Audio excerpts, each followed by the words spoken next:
Hoje é dia 12 de março de 2022, são 15 horas e 23 minutos, num sábado ensolarado, 26 graus.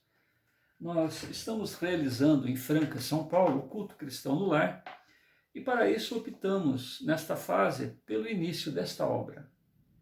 Uma obra de Malbataan, denominado Lendas do Oásis. E como nós desconhecíamos a pessoa de Júlio, né, que na verdade utilizou o pseudônimo ou heteronômio de Malbataan, então eu vou apresentar a biografia dele. Quando, no Rio de Janeiro, nasceu Júlio César de Melo e Souza, o quinto filho do casal João de Deus de Melo e Souza e Carolina Carlos de Toledo. Mas foi em Queluz que João e Carolina se conheceram. Mudaram-se para o Rio e, depois de certo tempo, voltaram a Queluz, onde Júlio cresceu. Carolina, conhecida como Dona Sinhá, dirigia a escola pública que funcionava na sala de estar de sua casa. Júlio e a irmã Julieta ajudavam a mãe distribuindo cadernos, anotando lições, limpando a lousa e balançando o bercinho onde a irmãzinha Olga costumava dormir.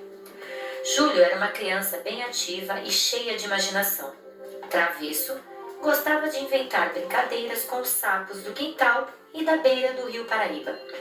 Quando adulto, amigos lhe presenteavam com réplicas de sapos de louça, de madeira, de ferro. Em 1908, com apenas 12 anos, criou a revista R, sua primeira obra literária.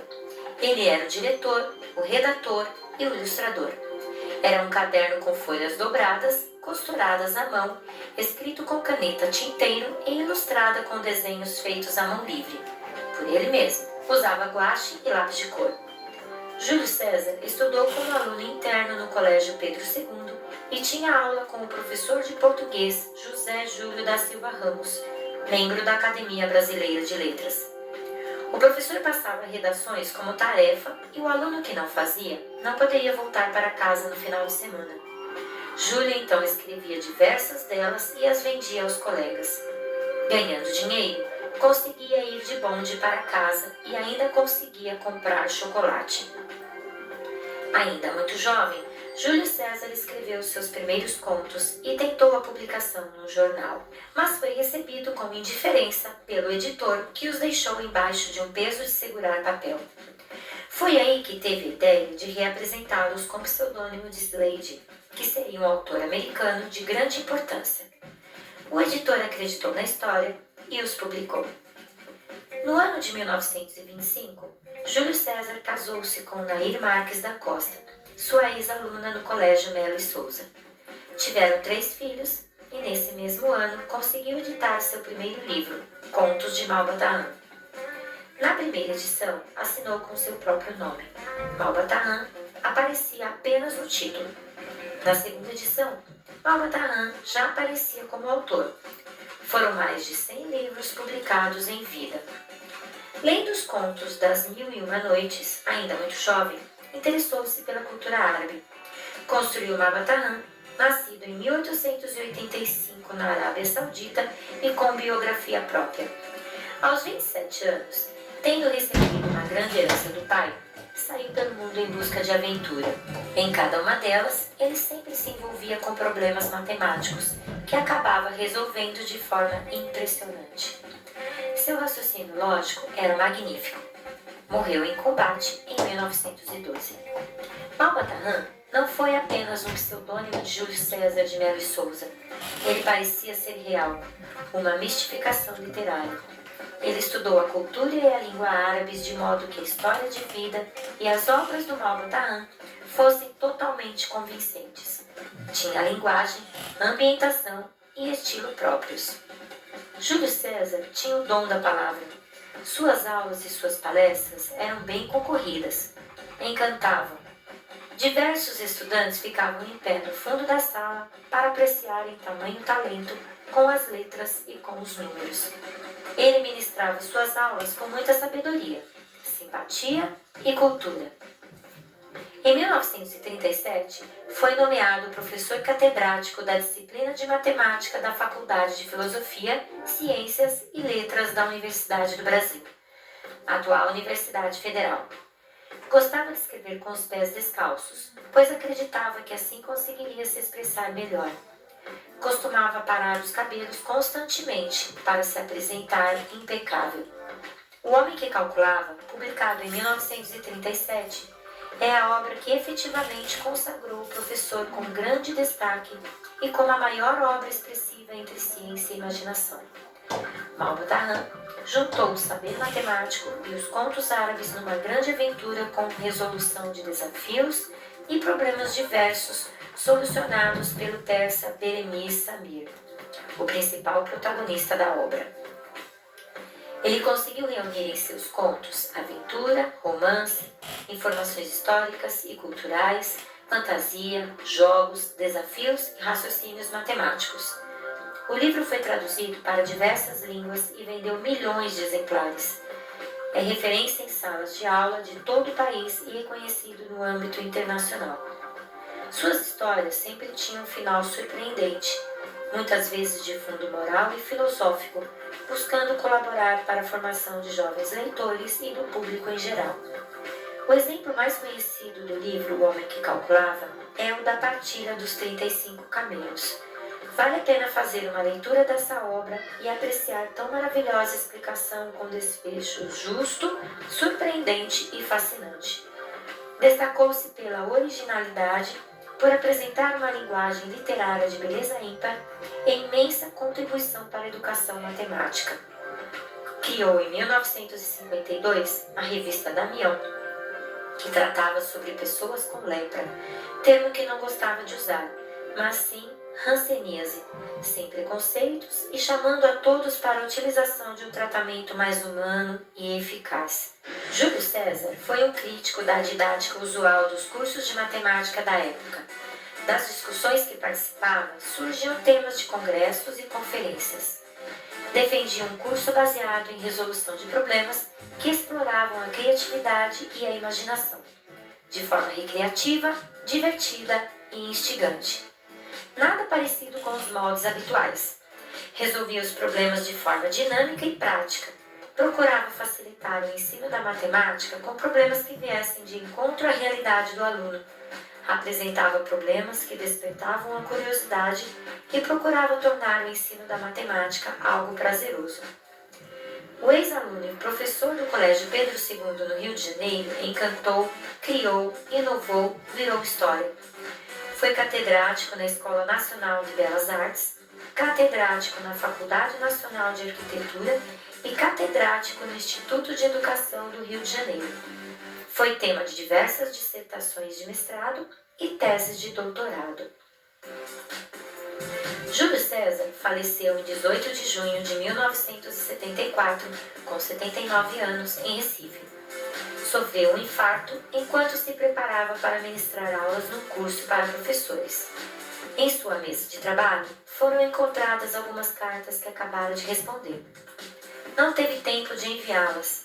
Estavam lá também alguns originais de livros inéditos, esperando a publicação. No dia 6 de maio de 1995, no Rio de Janeiro, inicia-se as comemorações para o Dia da Matemática, em homenagem à data de nascimento de Júlio César de Mello e Souza, o Malba-Tahan. Mas foi só em 2013, através da Lei 12.835, que criou-se o Dia Nacional da Matemática no dia 6 de maio, homenageando tão ilustre professor de trajetória singular, contador de histórias árabes, escritor e precursor de uma nova forma de ensinar a até então tão temida ciência. Além dessa reportagem, tem uma outra com a neta dele, com a neta do Júlio César. Muito interessante. E esse senhor aqui, ó, o Sérgio Lorenzato, foi aluno dele.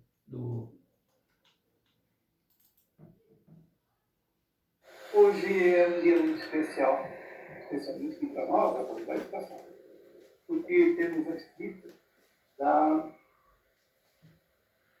arquiteto que leva a vida, mais porque tem sido, não pela arquitetura, mas por ter sido neta de uma pessoa que é, para nós, na educação matemática, exemplar e ímpar. O 6 de maio, Dia Nacional de Matemática, foi escolhido por causa do seu dia do nascimento do Malbatã, bisneto do professor Malbatã, Renato de Faria Pereira. Nesse dia, 24 de novembro de 16, ela está visitando a Faculdade de Educação, mais especificamente o Centro de Memória da Educação, que organiza, cuida, responsável pelo acervo do Malbatã. E esse acervo foi doado pela família, muito pela questão dessa pessoa especial que aqui está hoje. Renato, para nós é um prazer, uma honra tê-la aqui. Eu gostaria que você nos contasse uma coisa que muita gente gostaria de saber, mas não tem condições, só você. O que você ouviu falar, o que você lembra do seu avô, o nosso querido Malbatã? Como é que ele era como homem, um avô, como pessoa da família? E também de trabalho, porque eu acho que você podia comparar muito bem a pessoa com aquilo que com o trabalhador, quanto que ele era devotado no trabalho, que eu garanto para você que era uma pessoa muito devotada ao trabalho. Levava muito a sério. Mas e dentro de casa? Como é que ele era? Bom, o vovô, o Malba, primeiro ele era chamado por todo mundo por Malba, inclusive pelos netos, por todo mundo. Malba, vovô Malba, vovô Malba. Ninguém me chamava de vovô Júlio. Ó. E em casa, o vovô estava sempre trabalhando. Ele tinha uma casa na rua Arthur Araripe, na Gávea, Arthur Araripe 43, uma casa de 2 andares. E ele era casado com a dona Nair. Esse é um detalhe fundamental na história do vovô. Ele casou-se com a dona Nair, vovó Nair. E vovó Nair, ela tinha sido uma ex-aluna dele, uma dona de casa caprichosíssima. Tudo na casa da vovó era muito caprichado, a casa arrumadinha, a comida gostosa. A vovó também cozinhava. E o vovô tinha uma boa vida com a dona Nair, viu? Ele não cozinhava? Não pegava um copo d'água. E vovô tinha, então, um escritório no 2º andar. A casa tinha 2 salas embaixo, uma pequena copa, uma mangueira lá atrás, um quintal com uma mangueira. Os netos, eu era neta, eu ia lá. Ele deixava os netos entrar. Aí ele tem esse escritório no 2º andar, ele tinha uma mesa grande, todos os livros, e o sofá dele, um sofá onde ele também lia deitado. E quando a gente chegava na casa do vovô, sempre, em todas as ocasiões, o vovô estava trabalhando na mesa dele, sentado na mesa dele. Então tem a história do drops, ele tinha drops na gaveta. Os netos chegam lá e ele dá o drops. O pessoal pegar o drops e sair correndo com o drops e deixar ele trabalhar, entendeu? Porque ele queria muito continuar trabalhando. Não era só amor pelos netos, era para também arrumar espaço para ele continuar trabalhando. Isso, tinha muitas canetas coloridas e a mesa dele era uma delícia da gente mexer na mesa dele, né? Mas ele dava o drops pra gente já... E aí... Essa coisa dele trabalhar era muito forte. Esse escritório dele tinha uma ligação com o quarto dele, né?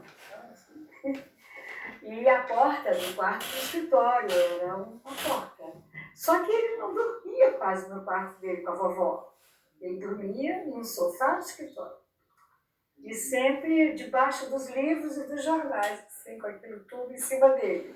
Essa dedicação toda, né, em tempo, né, e qualidade de trabalho que ele executou, por isso que ele é o patrono da educação matemática no Brasil hoje.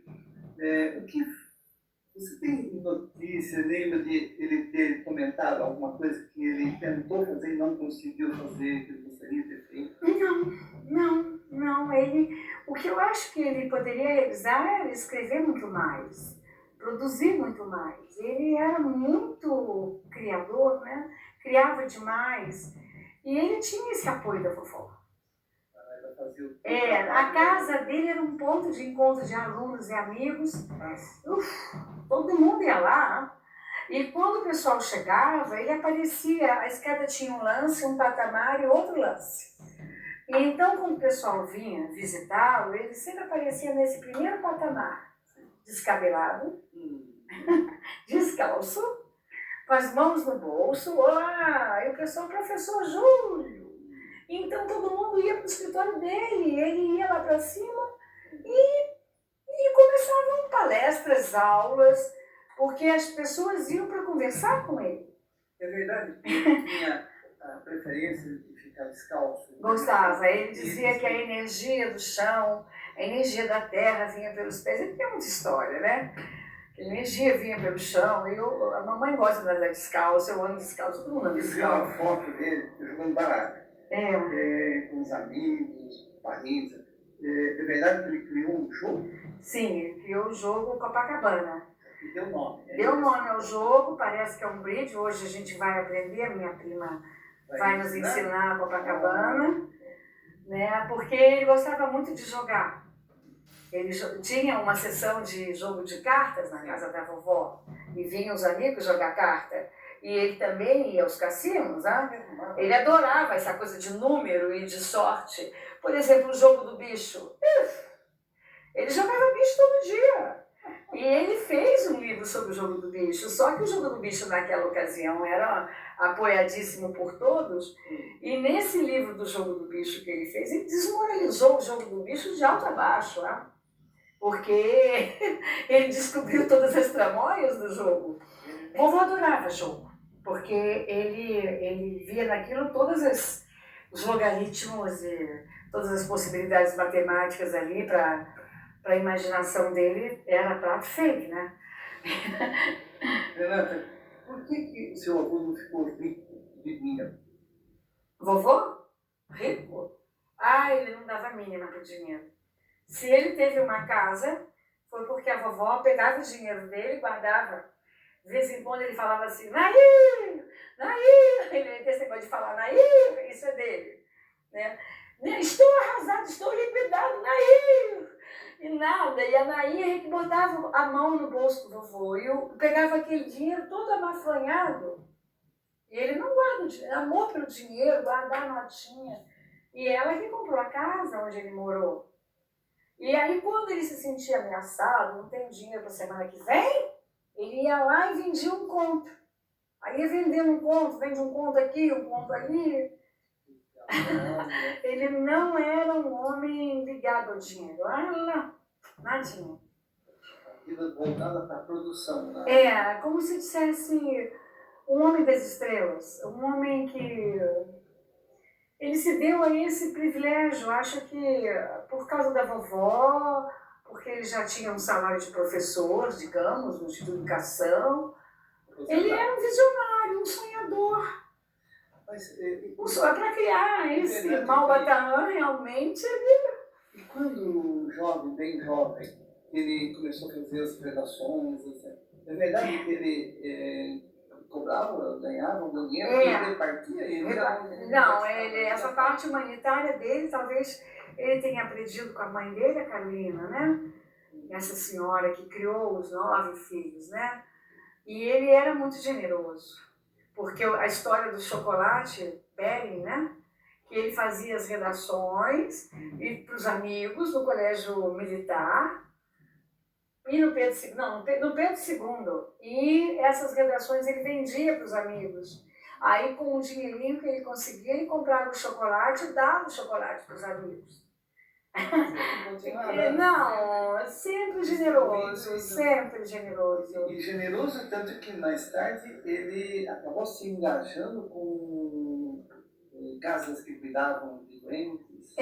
Então, essa religiosidade do vovô, esse exemplo assim que ele transmite muito na obra dele, e talvez tenha sido esse exemplo que o tenha, que o tenha feito, tenha sido discriminado, né? Porque a obra do vovô fala do bem, da misericórdia, da verdade. Ele tem uma moral que perpassa toda a literatura dele, e ele não tinha uma religião, né? Mas ele tinha essa coisa da bondade. Por exemplo, o lixeiro, quando ia lá na casa do vovô, ele pegava o lixeiro, ele tinha que buscar o lixo lá no fundo da casa, a casa tinha um terreno atrás, um jardim, ele botava o lixeiro na cozinha, sanduíche de presunto com suco de laranja. Ele tratava todos com muita generosidade, com muito carinho, com muita benevolência, né? Então ele tinha isso, acho que da mãe dele. E você vê essa generosidade e esse altruísmo do bom caratismo, né? Na obra dele. Ele sempre procura demonstrar na obra a misericórdia, a exatidão de caráter, a bondade. E no tempo dele, quando ele era escritor, havia uma outra onda materialista, né, que propugnava uma outra proposta, que não era essa proposta assim que até foi discriminada como moralista. O que é generoso, o que é bom, tudo está lá na obra dele, com inteligência e alegria, né? Porque ele tinha muito bom humor, muito bom humor. Ele fez isso, mas não só no papel, porque eu... Ajudou, ele fez a revista Damião, revista Damião. E foi redator-chefe e lutou pela revista para que essa revista ajudasse os leprosos, né? Que eram, enfim, discriminados e ainda são discriminados, o pessoal da ranceníase. É verdade que a sua avó um dia teria dito para ele que ele conhecia mais leprosários do Brasil. Ele emprestava a figura dele para chamar a atenção dessa questão, né? Dessa tristeza que era o tratamento dos leprosos no Brasil. Então ele ia aos lugares para fazer conferência. Isso em 1940, 50, 40, e por conta dessa personalidade dele, né? Porque o cara era showman. Ele tinha uma eloquência extraordinária e uma cultura, e ele divertia a plateia.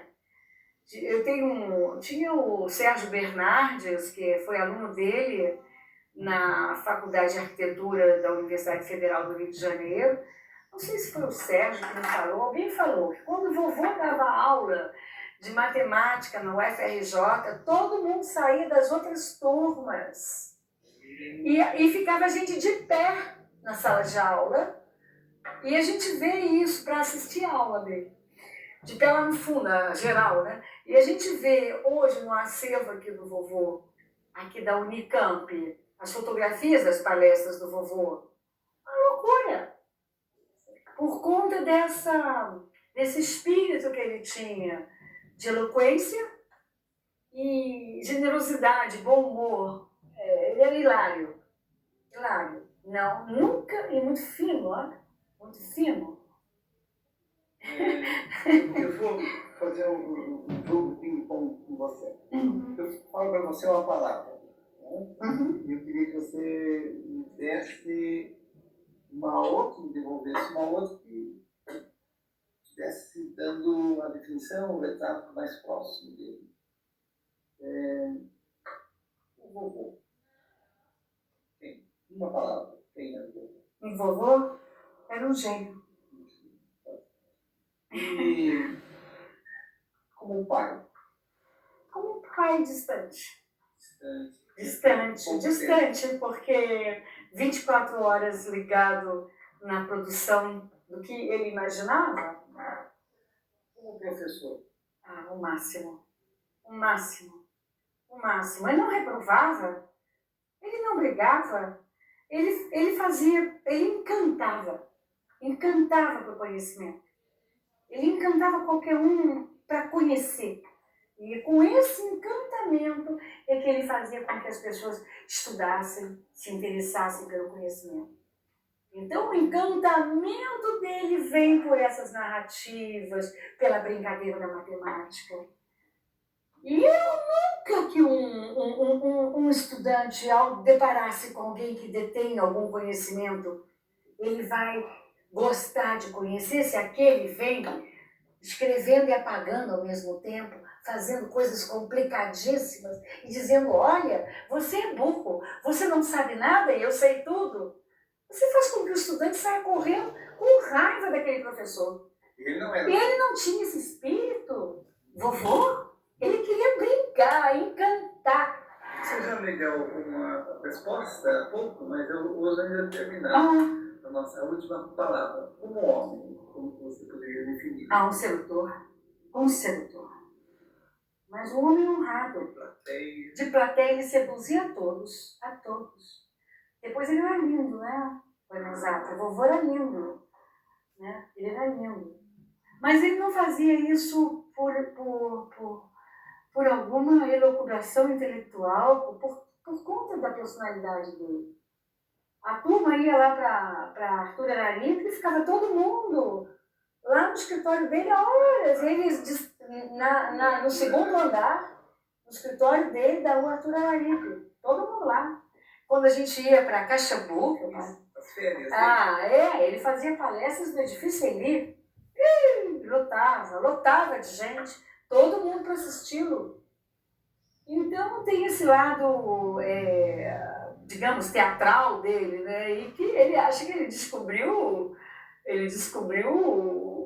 a pérola, né? O segredo dessa audiência, que era a eloquência dele, a inteligência, a cultura, a simpatia. Você junta tudo isso, bota um jaleco branco, né? E lá vai ele sempre de jaleco, com a ponteirinha, né? Muita gente pensa que ele era árabe, porque escreveu O Homem que Calculava, escreveu muitas obras, não só de educação matemática, mas de literatura brasileira, autores um pouquinho mais de 120, né? E ele, na verdade, saiu pouco no Brasil, nasceu. Ele nasceu no Brasil? Nasceu, nossa, carioca. Carioca, nasceu no Rio. E teve a infância em Queluz. Queluz, ali na fronteira do Rio com São Paulo. Brasileiro da gema. E árabe por estudo. Ele criou o personagem Malbataan, criado. E ficou com esse personagem, digamos, de 1925 até meados dos anos 40. Por 20 anos, o Brasil e todos os brasileiros acreditavam que existia um árabe, e aí ele fez uma biografia. Eu não sei bem a biografia do Malbataan, mas que nasceu numa cidade da Arábia, e ele vivia fazendo peripécias e ajudando muitas pessoas através da matemática. Ele ia nos reis, nos sultões, e resolver problemas com a matemática. E também esse mesmo árabe assinava contos, romances.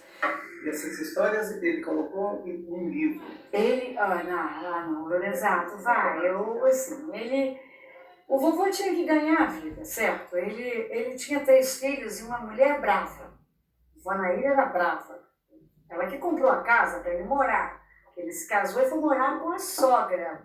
A vovó morou com a sogra, a bisa Carolina e mais os irmãos do vovô. Todos lá na casa da Carolina, em Copacabana. Então a vovó queria uma casa para morar. E o vovô tinha que ganhar dinheiro. Então ele tinha que se virar. Então ele começou com essa história de jornal, né? E no primeiro jornal que ele foi tentar escrever, o redator-chefe nem ligou para ele. O vovô deixou os contos lá, a história do peso. Ele deixou os contos lá, o homem botou um peso em cima e não deu bola. O vovô tirou os contos, foi na mesa do homem, tirou os contos, retornou com os contos dizendo que os contos seriam de um escritor americano, R.S. Slade. E imediatamente o homem do jornal imparcial, ele publicou os contos do vovô. E eu acho que foi aí que o vovô instalou e falou, bom, se eu me colocar como pessoa, eles não vão dar a menor importância, mas se eu criar um personagem que não sou eu, eles vão valorizar. Quantos anos ele Aí ele criou esse personagem com a ajuda do Dr. Irineu Marinho. Ele foi estudar Aí ele foi, cultura. aí ele foi estudar a cultura árabe e criou esse personagem. Parece, eles dizem, numa gravação que ele fez para o Museu da Imagem do Som, que ele ficou 5 anos estudando a cultura árabe. Estudou para valer. Tanto é que todos os árabes reverenciam tudo que ele escreve, porque ele não escreve nenhuma bobagem. Nada, nada. E notas de rodapé e referências, milhares de referências sobre a cultura árabe, os nomes, todos os hábitos, tudo, vovô. O fato é que depois, em 25, ele, o que se diz, eu ainda gostaria de comprovações. Nós tínhamos que ir no acervo do Jornal Globo, para conseguir no acervo do Jornal Globo a primeira publicação do vovô no Jornal Globo. Mas só que antes do Globo, o Globo era o jornal à noite, depois é que se tornou o Globo. Mas foi nessa passagem, de 24 a 25, em que começaram as publicações de Malbataan. E daí esse Malbataan espalhou-se pelo Brasil, com esses contos árabes, porque havia os diários associados do Assis Chateaubriand, e esses contos do vovô eram o ganha-pão do vovô, o pessoal ia comprando os contos do vovô. Então hoje no acervo aqui da Unicamp você tem milhares de recortes que o vovô recortava os contos que eram publicados. Os jornaizinhos mais pequenininhos do Brasil, no interior de Pernambuco, no interior de São Paulo, no interior do Paraná, pelo Brasil inteiro não havia internet. O meio de comunicação era o jornal. E esse Malbataan, essa figura árabe que trazia esses contos bonitos, e era uma, como se fala, era moda a cultura árabe naquela época.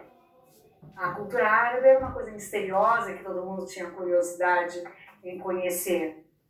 Também, por essa razão, o vovô talvez tenha também escolhido um personagem árabe, não um inglês. Ele não criou um lord inglês ou um eslavo. Ele criou uma figura que nasceu em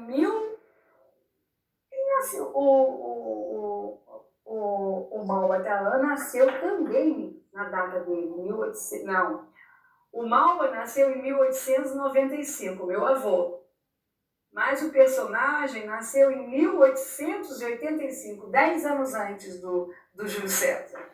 Até nisso ele foi bastante criativo, porque ele criou um personagem que nasceu 10 anos antes dele. E aí criou uma bibliografia para ele. Ele criou. Para que não desconfiassem, ele ainda criou um. O comentarista dos livros dele, que, como era o nome desse homem, ele assinava e comentava sobre a própria obra dele. Bianco. Breno Bianco. Breno de Alencar Bianco. Tiveram outros. Tudo ele criou, tudo é criação dele. E quanto mais ele criava, esse staff todo, esse elenco, aí mais pessoas acreditavam que essa pessoa existia mesmo. E a história toda, todo mundo fala assim, mas como ele conseguiu tanta notoriedade? Acredito eu que foram 20 anos escondido. E quando uma professora aparece, que falou, professor, porque ele dava aula de matemática, né, no Instituto de Educação, no Colégio Militar, em todo quanto era lugar, dava aula, concursado, fazia os concursos, passava, dava aula, e uma professora então falou, professor Júlio, o senhor é um Malbataan. Parece que houve esse momento nos anos 40, 46, 44. Renata, é verdade que ele não foi um aluno brilhante de matemática na escola? Eu não sei disso. Não, porque assim, se você confirmar... Isso eu não sei dizer. As crianças que não vão bem, né, na matemática, pode ser que com o passar dos dias se revelem, não é? A história é que Tudo está na beleza do conhecimento. E ele tinha essa coisa da imaginação. Então, o que se tem que fazer com todos esses estudantes do Brasil, com todos que não gostam de estudar, é deixá-los imaginar, deixá-los brincar, porque através da descoberta, o vovô, ele quando era menino criou aquele jornalzinho R, e ele era o redator, e ele era o redator-chefe, e esse redator-chefe chamava Salomão IV, o redator-chefe Salomão IV. A gente tem a revistinha R aqui no acervo da Unicamp. A revistinha que ele escrevia à mão e costurava a revistinha com barbante. Quer dizer, hoje as crianças e os jovens, eles têm tudo pronto. Todas as coisas que se deveriam construir e raciocinar e criar, as crianças não fazem mais, elas apertam o botão para acertar ali. Ninguém? Brincar com barbante, brincar com lama, subir na árvore, tudo que a gente fazia há 50 anos atrás, esse era o grande estímulo Ele fez a criatividade. uma máquina de escrever. Isso.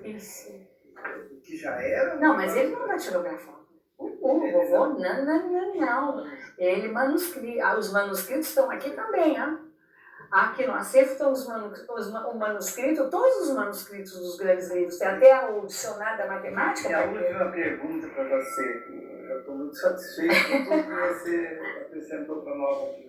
O que você espera dessa doação que a família fez para o seu internet para a Faculdade de Educação Centro Menor? Já está aí, é uma riqueza, um tesouro para a educação brasileira. O que você espera agora que nós façamos um estudo? Sabe? Pois é, eu quero ser o braço direito de todos os pesquisadores, técnicos aqui da Unicamp. Isso aqui é uma bênção, a gente ter conseguido que o acervo do vovô tenha vindo para cá. Porque aqui eu espero que o acervo do vovô sirva ao estudo de todos da educação, da pedagogia, ao estímulo daqueles que querem ensinar matemática, querem ensinar até literatura, né? E a gente, Lorenzato, eu, Denise, Paulino, Paixão, a gente quer trazer todos os documentos do vovô para cá. Aqui é um lugar do primeiro mundo. E vamos digitalizar, propiciar a pesquisa pela internet, quer dizer, ser um centro mesmo de referência da educação matemática aqui na Faculdade de Educação da Unicamp. É isso, eu vou fazer tudo, até morrer, quero ajudá-los a promover isso aqui. Deus te ouça e faça acontecer isso e fico à disposição também para poder ajudar. Tá bom. Obrigado pela sua especial entrevista de hoje. Tá bom, mestre. Até a próxima. Obrigada. Felicidades, que a gente continue trabalhando e construindo. Obrigada, professor. É isso aí. Uma oportunidade aí para isso que é especial. Até a próxima. Esse material que nós estamos colocando aqui, eu estou deixando a gravação ao invés de eu fazer algum comentário, porque é fantástico. Tudo começou no dia 6 de maio de 1895, quando no Rio de Janeiro nasceu... Hoje é um dia muito especial, especialmente para nós, a Faculdade de Educação, porque temos a visita da arquiteta que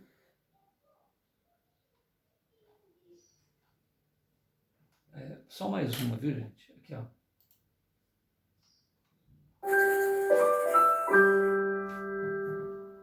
Olá, bom, hoje então a gente vai conversar um pouquinho sobre esse livro maravilhoso chamado O Homem que Calculava, de Malbataan. Bem, antes da gente entrar na história do livro, temos algumas coisas a considerar aí, minha gente. Primeiro, é o seguinte, deem uma olhada no nome do autor do livro, Malbataan. Então é muito comum, né, as pessoas que nunca leram esse livro, não conhecem, enfim, deem uma olhada aqui no nome do autor e pensem que ele é um estrangeiro. Mas na verdade Malbataan era brasileiro. O nome verdadeiro dele é Júlio César de Melo e Souza. Mas por que Malba Tahan? Então veja bem, Júlio César, que além de professor de matemática, pedagogo, enfim, todo aí envolvido na área da educação, era também um exímio contador de histórias, né? E as histórias de sua preferência eram então os contos, as fábulas, as lendas do Oriente. Então ele achou num primeiro momento que se ele assinasse com o nome dele mesmo, não chamaria tanta atenção, né? Então o que é esse brasileiro aí escrevendo lendas do Oriente? Então ele cria um heterônimo, na verdade, tá, gente? Então vamos lá pensar primeiro qual é a diferença entre pseudônimo e heterônimo. Pseudônimo é simplesmente um nome que você escolhe para ser então seu nome artístico. Por algum motivo você não quer usar aí o seu nome verdadeiro, então você vai lá e cria um nome novo com o qual você vai assinar aí os seus escritos e tudo mais. Só que Júlio César criou toda uma biografia para Malba Tahan. Ele criou o Malba Tahan como um personagem completo, com data de nascimento diferente da sua, com nacionalidade diferente da sua. Então Malba Tahan é um muçulmano da Pérsia, nascido em 1885, ele começou seus estudos na verdade no Cairo e depois de um tempo ele se muda para Constantinopla, veja só. E lá ele completa então o que seriam ali os seus estudos universitários. Então ele se forma como um cientista social. Além de ser um estudante, ele também escrevia para jornais e revistas e ele era considerado uma figura extremamente inteligente. Então ele tem um amigo que é um emir. Se eu não me engano, gente, me corrijam se eu estiver errado nos comentários, por favor, mas o emir é um cara com uma alta patente, ele é meio que considerado ali no Oriente como um príncipe, né? Seria ali o equivalente, e ele acaba contratando o Malba Tahan para se tornar ali uma pessoa responsável pela administração e para desenvolver também trabalhos que exijam grande inteligência e habilidade, né? E o Malba Tahan tira tudo isso de letra, enfim, tá lá trabalhando com esse amigo, até que um belo dia o pai dele morre, então ele herda, né, tudo aquilo do pai, que tinha uma situação financeira muito confortável também, então ele acaba pegando essa herança e viajando pelo mundo. E é durante essas viagens que ele fazia o mundo afora que ele começa então a escrever os seus livros, sendo um deles, obviamente, O Homem que Calculava. Além disso tudo, a gente sabe também quando Malba Tahan morreu e como ele morreu. Ele morreu numa batalha enquanto ele lutava pela liberdade de um determinado povoado. Então é isso, né? Isso então seria o heterônimo, né? A gente tem a biografia do cara completa, a gente tem características próprias dele. Então se a gente for pensar em outro autor famoso, né? Dessa vez um autor português, que tem diversos heterônimos, o primeiro nome que vem à cabeça é o Fernando Pessoa, né? Então Fernando Pessoa chegava a criar não só a biografia, né, dos seus heterônimos, como ele criava também o mapa astral de alguns deles. Ou de todos, agora eu já não me lembro. Então é isso. Já o Júlio César Real nasceu 10 anos depois de Malba Tahan, então ele nasce em 1895, no Rio de Janeiro, e ele morre em 1974, se eu não me engano, no Recife. Inclusive ele chegou a fazer parte da Academia Pernambucana de Letras. E um outro detalhe interessante a respeito do Júlio César é que ele não criou apenas um Malba Tahan, né? Esse livro aqui chega às nossas mãos por conta do tradutor, professor Breno Alencar Bianco, que é então esse outro heterônimo responsável por fazer a obra do Malba Tahan chegar até nós. Veja só você. Não sei vocês, mas eu acho isso tudo muito curioso, muito interessante. Mas vamos ao livro então, O Homem que Calculava. Bem, este livro foi então publicado pela primeira vez em 1938 e ele nunca deixou de ser reeditado. Então é muito fácil você entrar em qualquer livraria do país e encontrar esse livro aqui nas prateleiras. Inclusive ele é adotado como leitura paradidática em diversas escolas aí Brasil afora. E não é à toa, porque o professor Júlio César, além de, como eu tinha dito para vocês, ser ali um excelente professor de matemática, responsável com este livro aqui pela difusão, eu diria, né, da matemática pelo Brasil afora, porque veja bem, nesse livro aqui então ele consegue a façanha, né, de transformar o terror de boa parte, né, a maioria não, de boa parte dos alunos do ensino fundamental ao médio, né, a matemática, em uma coisa extremamente palatável e possível. Então vamos ao enredo aqui do Homem que Calculava. Aqui a gente vai ter o seguinte: o narrador da história é, na verdade, então uma pessoa que estava fazendo uma viagem a Bagdá. E naquela época era muito comum você seguir caravanas para fazer essas viagens longas, né? Você não ia sozinho, né, pelo meio do deserto, né? Você ia ali acompanhar e tudo mais. E ele conhece então nessa viagem o Homem que Calculava, né, o Beremiz. O Beremiz é um jovem extremamente inteligente e ele tem um raciocínio lógico muito bom. Então, ao longo aqui dessa viagem deles para Bagdá, a gente vai acompanhando a solução de diversos problemas reais ali que eles vão encontrando ao longo do caminho pelo Beremiz por conta da lógica e da matemática. Então, veja bem, eu vou dar só alguns exemplos, tá, para não estragar aqui a leitura de vocês, mas vamos lá. Bem, então durante o trajeto dessa viagem que eles estão fazendo a Bagdá, eles vão encontrar pelo caminho uma pessoa meio abandonada, né? Se nota que aquela pessoa sofreu tipo de violência, foi assaltada na verdade. E quando eles chegam para ajudar essa pessoa, eles descobrem que na verdade se trata de um sheik. E aí conversa vai, conversa vem, os dois resolvem ajudar esse homem e tudo mais. E aí eles têm ali o primeiro problema a ser resolvido, que é o seguinte: o Berenice tem 5 pães, o amigo dele, o narrador da história, tem 3 pães, e eles precisam então fazer uma divisão, porque afinal de contas esse é o único alimento que eles têm ali até o término da viagem.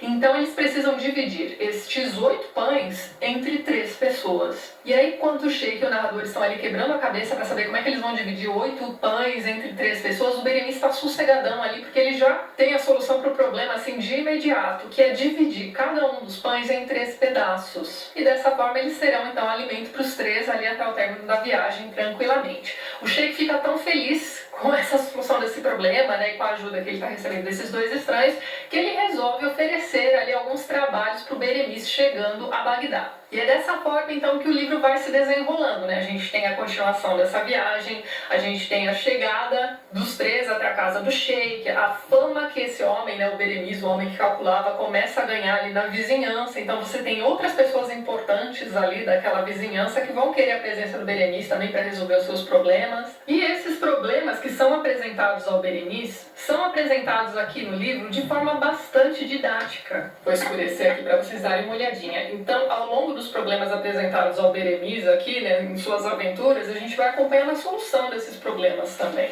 E é sempre aquele tipo de situação que, quando é apresentada para o Berenice e para o leitor também, a gente fica um tempo pensando, cara, como é que ele vai resolver isso? Algumas vezes a gente vai ter uma representação em desenhos ali dos problemas, enfim. Uma coisa bacana para se fazer, caso essa seja a sua primeira leitura, né, do Homem que Calculava, é tentar resolver o problema antes de ler ali a descrição do autor para a resolução. E essa edição aqui também, as edições antigas que eu tinha lido de biblioteca também traziam, tá, gente? Então a gente tem ali os apêndices, em que o autor se demora ali em cada um dos problemas, explicando tintim por tintim cada um dos detalhes para a solução de cada um dos problemas apresentados ao Berenice. E uma das minhas histórias preferidas aqui deste livro, na verdade é uma história que o próprio Berenice vai contar ali para sua plateia, digamos assim, que vai dar conta então da criação do tabuleiro de xadrez. Então vou contar bem por cima essa história para vocês, mas ela está aqui no livro direitinho. A gente tem ali então a história desse viajante que passa por esse reino, cujo rei está ali muito entediado.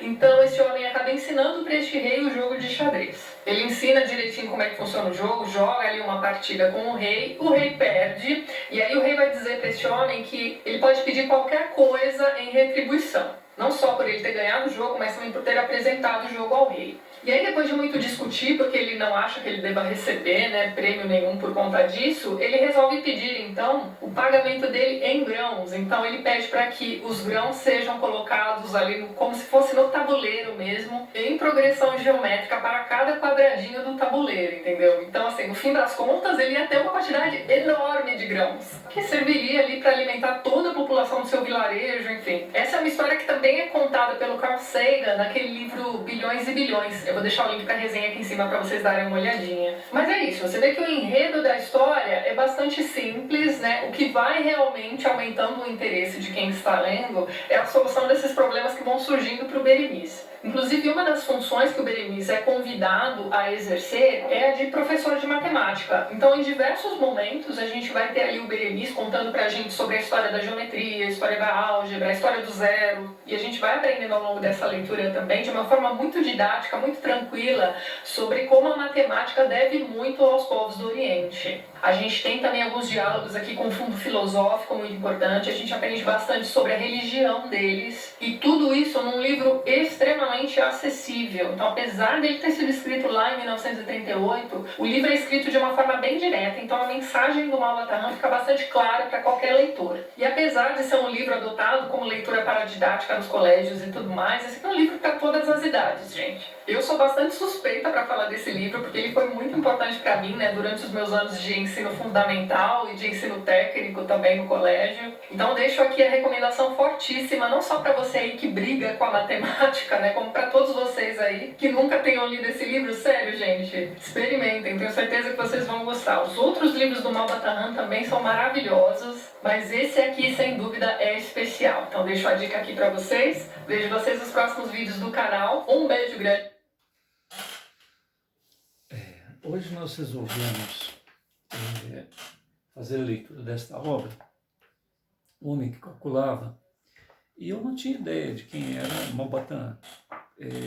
Logo na primeira página aqui existe uma biografia, que é justamente a biografia que ele criou, né, para o personagem Maupassant. E como eu vi que o assunto é muito complexo, muito extenso, cada item aqui, por exemplo, ó, Lendas do Oásis, né? Terceira edição, editora Record, Rio de Janeiro. Aí vem biografia de Maupassant, a biografia hipotética, né? Aquela biografia criada. Aí ele vem, a dançarina, tal. Então esse material aqui é muito rico, a tal ponto que na internet a gente encontra para cada história vários pesquisadores, vários matemáticos, várias pessoas habituadas ao conto. Então eu falei, poxa, isso é uma mensagem de amor, né? Uma mensagem de amor pelo conhecimento, pela educação, e nada mais é, né, do que a vivência de um indivíduo que, segundo a neta dele, não tinha religião, ele era totalmente voltado ao amor, né, que é a verdadeira religião. Você vê que ele não ligava para o dinheiro, não é questão de não ligar para o dinheiro, é que a vida dele é voltada ao trabalho. Então, sempre há a necessidade da sua cara metade, né? A esposa dele ia lá no bolso dele, pegava o dinheiro e ia arrumando um jeito de pagar e construir a casa que eles moravam, né? Que morava com a sogra, né? Com uma família provavelmente muito unida. Pelo que eu sei, eram 9 irmãos, ele era o 5º, ajudava a cuidar dos irmãos. As aulas eram feitas a mãe dele era professora, dava aula na casa dela, pela própria prefeitura, né, o local que eles moravam lá, Queluz, na cidade de Queluz. O irmão dele, o último irmão dele, trabalhava, me parece que no Ministério da Educação. Então, é uma família totalmente... A neta dele, segundo aquele senhor que estava entrevistando ela, é uma senhora muito firme, né, muito determinada. Esse material, esse acervo do professor Jorge, que é o Maupassant, ele estava lá na cidade de Queluz, na prefeitura, sob os cuidados de Queluz, e, no entanto, o que aconteceu? Tinha goteira, tinha infiltração, tinha uma falta de manutenção, falta de ambientação própria para a conservação desse material. Então, o que ela fez? Ela, não sei se por meios próprios ou se utilizando de alguma ordem judicial, sei lá, ela vendo que esse material todo ia perder, foi lá e retirou esse material com uma caminhonete e colocou sob os cuidados daquele entrevistador, o professor Sérgio Lorenzato, da Unicamp, que, junto à administração, conseguiu lá um espaço, né, para cuidar das obras do professor Júlio César de Melo Souza. O professor Sérgio diz que, aos 22 anos, ele já fazia 2 anos que ele também era professor, e um dia foi, a pedido do pai dele, assistir uma aula do professor Júlio César de Melo Souza, e se encantou, né? Mas, como a gente já tomou muito tempo nessa primeira fase, porque eu pretendo fazer uma sequência do tema, nós só temos a agradecer a oportunidade de conhecer essa figura ímpar, né, vamos chamar Maupassant, porque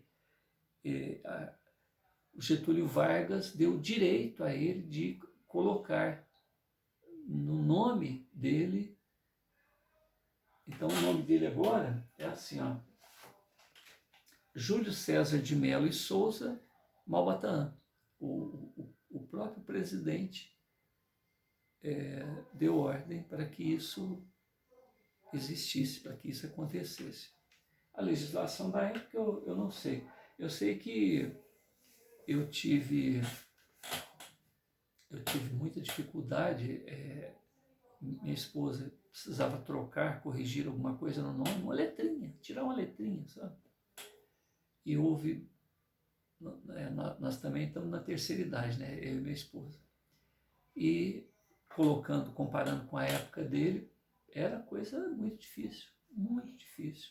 A gente procurou cartoriais, vários advogados e nada, né? Até que a gente conseguiu, através de um advogado que havia feito como Malbataan, acrescentado no nome dele. Ele não gostava muito do nome ou da família, alguma coisa assim. Então ele era conhecido, era um radialista e depois se tornou advogado e depois se tornou deputado. Ele conseguiu, logo que se formou, logo nos primeiros meses de formatura, muito competente, acrescentar, assim como Malbataan, ele acrescentou alguma coisa no nome dele. Então, ele continuou no anonimato em relação ao próprio nome e utilizando o pseudônimo, que inclusive foi o pseudônimo que ele utilizou para ser um deputado. Como a biografia não é dele, né, a gente está só citando como referência. Mas deu muito trabalho. Então, para que o presidente da República tivesse esse poder de dar ordens, né, Getúlio Vargas deu ordem para que se colocasse no RG do Júlio, depois que colocasse todo o nome dele, Malbataan. E assim foi feito. Então ele tem uma cédula de identidade com o nome dele já acrescentado, Malbataan. Como o vídeo de hoje foi extenso, a gente agradece a Deus, a Jesus, agradece a pessoa, né, e o ser imortal que esteve sobre esse nome, né, aqui na Terra, e sabemos que é um missionário, é um indivíduo que veio para fazer a diferença. Então, que Deus o abençoe e o proteja e permita que Ele nos assessore nesses próximos esforços. Muita paz a todos. Agradeço pela atenção.